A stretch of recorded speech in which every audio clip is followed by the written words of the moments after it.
नमस्कार, मैं इमरान रज़ा और आप देख रहे हैं दबंग मेल न्यूज़ चैनल। आज हम इस समय मौजूद हैं सूर्य विहार पार्ट 2 में, जहां पे एक दर्दनाक हादसा सामने आया है। एक लड़की जिसकी शादी महज 1 से सवा महीने पहले हुई, जिसके साथ लगातार दहेज की डिमांड हो रही थी, दहेज के लिए लगातार प्रताड़ित किया जा रहा था। आखिर दहेज के लोभी पति और उसके ससुराल वालों ने दहेज के लिए जान से लड़की को मार दिया। लड़की को आखिर दहेज के लिए जान से जाना पड़ा, लड़की ने अपनी जान गंवाई। आज हम इस समय मौजूद हैं पीड़ित परिवार के घर पे और यहाँ पे जानेंगे कि क्या है पूरा मामला और कब से प्रताड़ित किया जा रहा था और किस तरीके से इस पूरे मामले में षड्यंत्र रचा जा रहा था। इनके ससुराल वालों के खिलाफ, ससुराल वाले इनके खिलाफ षड्यंत्र रच रहे थे, लड़कियों को मारते पीटते थे और मारते मारते आखिर एक दिन ऐसा आया जब वो अपने जान से चली गई। लोगों का कहना है कि ये मामला जो है काफ़ी संगीन है और आइए हम इस मामले में आपको बताते हैं कि क्या है लड़की के परिवार वालों का कहना कि किस तरीके से उनकी मौत हुई। आइए मैं आपको दिखाता हूँ। यहाँ पे देखिए लड़की की बहन अभी हमारे साथ मौजूद हैं। जी, क्या नाम है आपका? जी, क्या हुआ पूरी बात बताइए, मैं कैसे घटना घटी है, शादी कब हुई थी और क्या क्या डिमांड थी, कैसे उनको मारा पीटा जा रहा था? शादी हुई थी, हम लोगों ने उसकी शादी अरेंज मैरिज करी थी। 3 मार्च को इसी साल 22 में ही शादी करी उसकी। रिश्ता ना मेरी कोई फ्रेंड लगती है रितु, उसने बताया था। हमने अपने तरीके से जो होता है परिवार का वो हमने देखा सुना, लड़की बातचीत करी उसने, फिर हमने शादी कर दी। लड़का अच्छा था सब, फिर लड़का बहुत अच्छा है, परिवार छोटा था, एक माँ एक बाप। लड़का करता क्या था? आइसक्रीम है नाम उसका, किसी मतलब ब्रुकली नाम की आइसक्रीम है, उसमें वो क्वालिटी में पता नहीं कुछ काम कर रहे थे। ये है इस नाम की। अच्छा। उसमें था, उसमें उसका स्टोर का कितना ऑर्डर गया कितना आया। फिर क्या हुआ शादी के बाद? फिर क्या हुआ?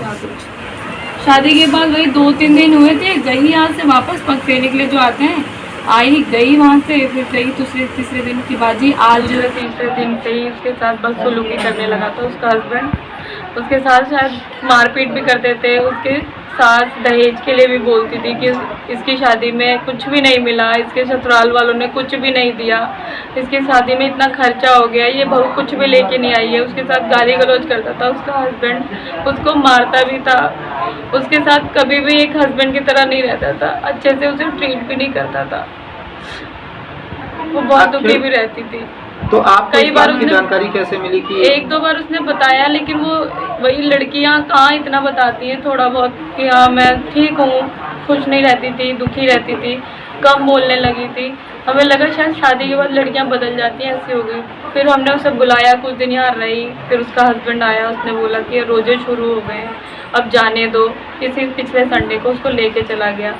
उससे पहले फिर 14 तारीख को शाम को मेरी मम्मी से उसकी बात हुई। फिर उसकी सास ने दहेज के लिए फिर बोला कि 15 लाख रुपए मिले हैं, हमारी रिश्तेदारी में शादी हुई थी। 14 तारीख को हमारी बेटी हमसे बात करी 9:30 बजे रात को। उसने बोली ये लोग हमें बहुत परेशान कर रहे हैं। मेरी सास बोल रही है कि मुझे 15 लाख रुपया कोई परिवार में बहू लाई है, ये लोग नहीं दिए, हमें दहेज चाहिए। फिर उसके बाद रोने लगी थी। मैं बोली क्या हुआ, क्यों रो रही है? बोली मम्मी ये लोग मैं बहुत परेशान करते हैं। तो बोली मैं खाना देने जा रही हूँ, उन लोग को फोन रखती हूँ। मैं बोली अच्छा, आपकी बेटी को लगातार जो है दहेज के लिए प्रताड़ित किया जा रहा था, तो कभी आपने ये नहीं बोला, बात नहीं, कोशिश नहीं करी उनके परिवार से कि आखिर क्यों इस तरीके से दहेज की मांग की जा रही है? हमने बोला, उसके साथ बोली नहीं हम ऐसे कुछ नहीं करेंगे, हम हमारी तरीका से नहीं खाना बनाती है, नहीं रहती है, बस यही बात था। क्योंकि वो लोग बनवली थे। मतलब रोज की किस बाजी घर में चलती रहती थी हर टाइम खाने के लिए कभी पूछती नहीं थी। मेरी बेटी को बोलती थी, मेरी बेटी बोली उस दिन मेरे को कभी नहीं बोलती ये नाश्ता कर लो, खाना खा लो। मेरी सास ऊपर से अपने मालिश करने को बोलती है, मालिश करो। यहाँ तक कि ससुर के बोली बाथरूम से कच्चे बनवाए सब उठा के धो। उस दिन यही बात मेरे से बताई 14 तारीख को, सब कह के रोने लगी थी। मारपीट की भी घटना होती थी? मारपीट की घटना होने लगी थी। फिर मैंने बोली रुक हम कल बात करेंगे तेरी सास से। उसने बोली तुम लोग मत बात करना, हम करेंगे बात, आएंगे ये तो उसका हस्बैंड 11 बजे रात को आता था। हमने 11 बजे के बाद फ़ोन नहीं किया, इसलिए उसी दिन रात को ही कुछ भी कर दिया। फिर सुबह हमें मेरी बड़ी बेटी को खबर दिया, उसने छत से पैर फिसल गया, गिर गई। फिर इसने मेरे को खबर दी कि मम्मी साइना के बोला है गिर गई। फिर उसके बाद हम लोग हॉस्पिटल गए तो वहाँ अकेले वो लेके आया था। वहाँ पुलिस वाले बताए किसी लड़की को संग में लेके आया था और सारे वो कौन से हॉस्पिटल में गए थे आप लोग? बहुत फिर हम लोग सारे दिन वहीं पे रह गए। पुलिस वाले जो भी रिपोर्ट लिखे उनको ले गया, उस लड़के को ले गया वहाँ से पुलिस वाले। फिर उसके बाद उसके पापा को लेके आए। फिर हमारे घर में ये लोग सारे हम लोग वहीं बैठे थे। क्या नाम है आपका? मेरा नाम है अमरुद्दीन अंसारी। आपको कैसे पता चला कि आपकी बेटी जो है साइना से गिरी है? हमें हमारी बड़ी बेटी ने फ़ोन करके बताया। उस समय मैं ड्यूटी निकल गया था, तो मुझे कंपनी में फ़ोन आया था। मेरी बेटी को फ़ोन आया और वो कह रही थी पापा साइना का यहाँ से फ़ोन आया था, जहांगीर ने फ़ोन किया था, साइना जो छत से गिर गई है, कपड़े धो रही थी तो गिर गई नीचे। कितने बजे करीब में फ़ोन आया था? ये फ़ोन आया था 9:30 बजे। तो उसके बाद क्या हुआ? उसके बाद जैसे हमें खबर मिला तो फिर हम लोग तैयारी करके वहाँ पहुँचे। पता चला कि हॉस्पिटल में लेकर आया, तो हम लोग हॉस्पिटल में गए। फिर वहाँ हमें जाने के बाद से ये हुआ कि सीधा लड़की का जो डेड बॉडी वो मुर्दा घर में चला गया था। फिर हम लोग वहाँ इंतज़ार करते रहे। फिर हमने बोला कि हमें लड़की की शक्ल दिखा दो, लेकिन मुझे किसी ने लड़की की शक्ल वकल नहीं दिखाया। बोला कि नहीं अभी नहीं दिखा सकते हैं, जब तक पोस्टमार्टम नहीं होगा तब तक आपको बॉडी नहीं मिलेगी देखने। फिर क्या हुआ पोस्टमार्टम के बाद? पोस्टमार्टम के बाद फिर पोस्टमार्टम कल हुआ है। कल हमें मिला है करीबन कितने बजे, 2-2:30 बजे करीबन पोस्टमार्टम करके मिला है। फिर हमने अपनी बेटी को मिट्टी लेकर आया और उसकी लास्ट 10 संस्कार जो भी करना था मैंने कल किया। फिलहाल पुलिस का यह कहना आपके मामले में?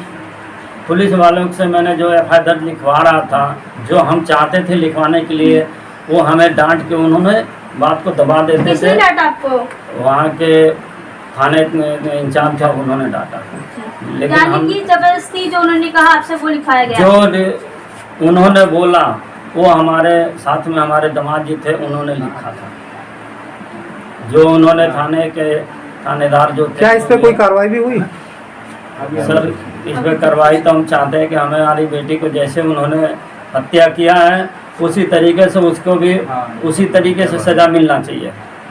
जैसा कि अभी हमने शाइना के परिवार वालों से बातचीत की, पुलिस इस मामले में FIR दर्ज कर चुकी है, मगर FIR के बाद अभी तक इस पर कार्रवाई हुई या नहीं हुई इसका कोई भी आधिकारिक बयान नहीं आया है। हमने SHO से इस मामले पर बात करने की कोशिश की, IO से इस मामले पर बात करने की कोशिश की, मगर किसी ने फ़ोन उठाया तक नहीं, उनसे हमारी कोई बातचीत नहीं हो पाई है। फिलहाल मैं बता दूं कि इस तरह की दर्दनाक घटना महिलाओं के साथ लगातार उत्पीड़न होना, दहेज के लिए प्रताड़ित करना, ये जैसे देखा जाए तो एक आम बात हो गई। उत्तर प्रदेश में लगातार इस तरह की घटना, पूरे देश में इस तरह की घटना लगातार सामने आ रही है और इस तरह की घटना पे आवाज़ उठाना बहुत ज़रूरी है। आज महिला सुरक्षित नहीं है। प्रधानमंत्री बोलते हैं कि बेटी बचाओ बेटी पढ़ाओ, जब बेटी बचेगी ही नहीं तो बेटी पढ़ेगी कैसे? और बेटी अगर बच भी गई, बेटी पढ़ भी गई, तो शादी के बाद आखिर बेटी की जिम्मेदारी कौन लेगा? शादी के बाद बेटियों को इस तरह के से जान से मार देना, दहेज के लोभी पति द्वारा और उनके ससुराल वालों द्वारा जान से उनको मार देना और उनको लगातार दहेज के लिए टॉर्चर करना, ये एक बहुत गंभीर विषय है। इस विषय पर सरकार को कोई सख्त कानून बनाना चाहिए। और जहाँ तक हमारा कहना है, हम ये कहना चाहते हैं अपने चैनल के माध्यम से कि इस मामले में तुरंत से तुरंत कड़ी से कड़ी कार्रवाई होनी चाहिए और पीड़ित के परिवार वालों को इस मामले में सजा होनी चाहिए। जो आरोपी लड़का है उसको जेल भेजना चाहिए, उसके परिवार वालों को जेल भेजना चाहिए और इस मामले में पिता को इंसाफ मिलना चाहिए। अगर इंसाफ मिलता है तभी आने वाले समय में किसी के मन में डर बैठेगा। इस तरह की कुकर्म करने से, इस तरह की घटना को अंजाम देने से पहले लोग डरेंगे। फिलहाल तो ऐसा कोई आधिकारिक बयान आया नहीं है। देखते हैं इस मामले में पीड़िता को इंसाफ मिलता है या नहीं, या फिर इस मामले को प्रशासनिक अधिकारी खानापूर्ति करते हैं या फिर रसूख और पैसे के बल पे अपराधी जेल से छूट जाते हैं। देखते हैं, ये आने वाला वक्त बताएगा। फिलहाल तो ये जांच का विषय है। आप हमारे साथ बने रहिए, इस मामले पे आगे की अपडेट हम आपको जल्दी देंगे। आप हमारे साथ बने रहिए, चैनल को लाइक कीजिए, सब्सक्राइब कीजिए। धन्यवाद।